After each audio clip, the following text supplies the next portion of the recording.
Guys, welcome back to the channel Super Ideas. Super Ideas में आप सभी लोगों का एक बार फिर से स्वागत है और आज है 6 अप्रैल। उत्तराखंड की खास खबरों पर नजर डालते हैं।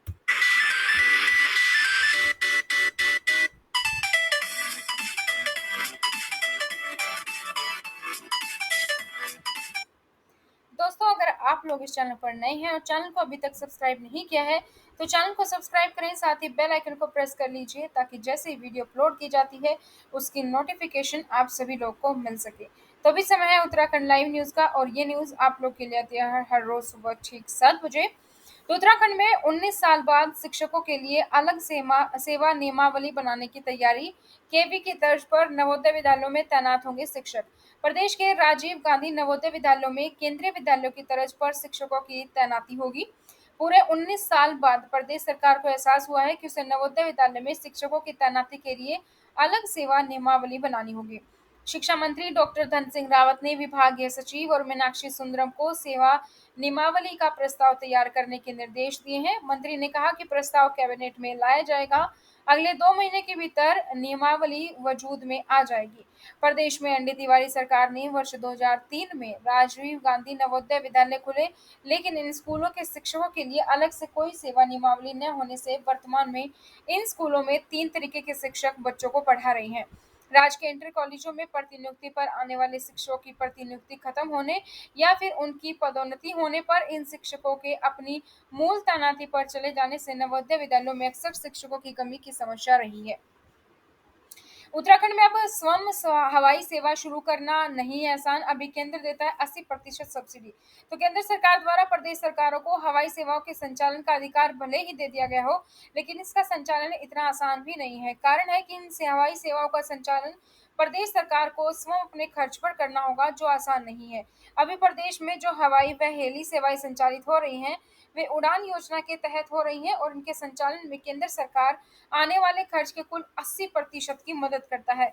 राज्य पर केवल 20% का ही व्यवहार पड़ता है। उत्तराखंड में रोडवेज डिपो होंगे बंद। परिवहन मंत्री चंदन राम दास ने कही कुछ बातें। तो परिवहन मंत्री चंदन राम दास ने रोडवेज के 4 डिपो को खत्म करने के फैसले पर रोक लगा दी थी।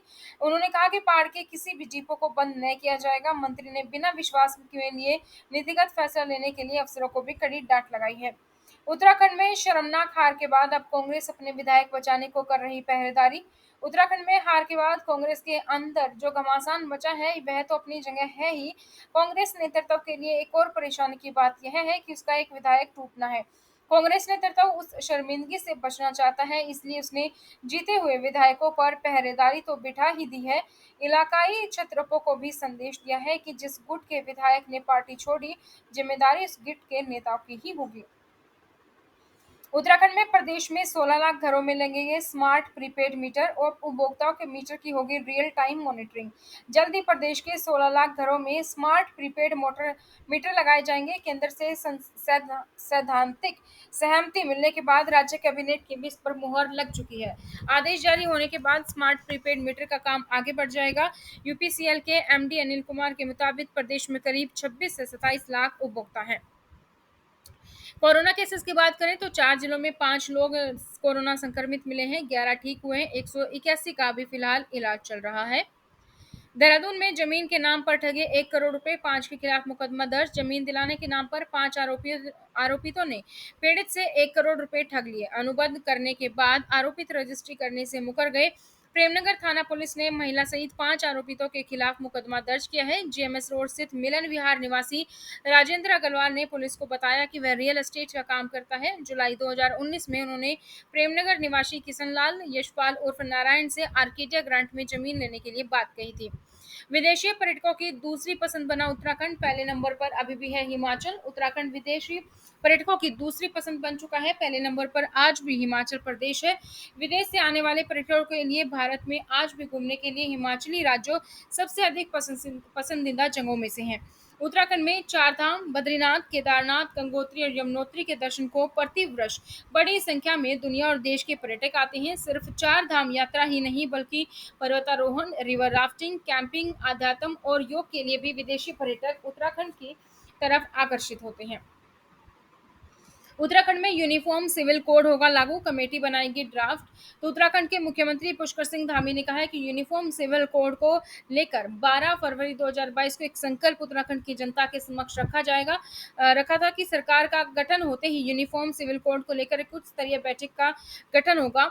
सीएम पुष्कर सिंह धामी ने कहा कि वो कमेटी एक ड्राफ्ट बनाएगी और उसके आधार पर ही उत्तराखंड में यूनिफॉर्म सिविल कोड लागू होगा। उस पर हम कार्यवाही कर रहे हैं और पहली कैबिनेट में हमने कैबिनेट नोट बना दिया है जिस पर काम किया जा रहा है।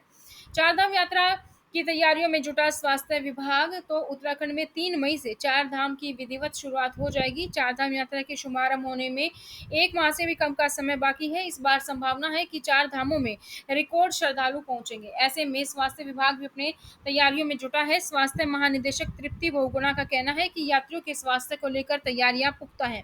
यात्रा के लिए चारों धाम के समीप अस्पताल तैयार किए गए हैं।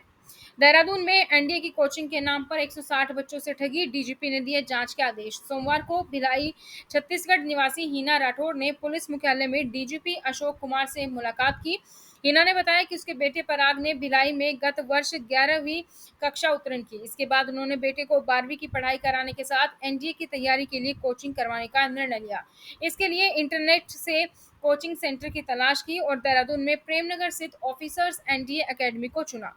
फोन पर संपर्क करने के बाद कोचिंग सेंटर के कर्मचारियों ने बताया कि उनकी एकेडमी का पेसलवीर स्कूल के साथ करार है। इसके तहत पराग पेसलवीर स्कूल में 12वीं की पढ़ाई और उनकी एकेडमी से एनडीए की कोचिंग कर सकते हैं।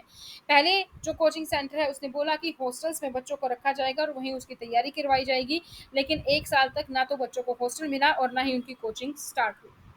ये थी दोस्तों उत्तराखंड से जुड़ी कुछ खास खबर। इसी तरीके से हर खबर पाने के लिए चैनल को सब्सक्राइब करें, बेल आइकन को प्रेस करें, वीडियो को लाइक और शेयर करना ना भूलें।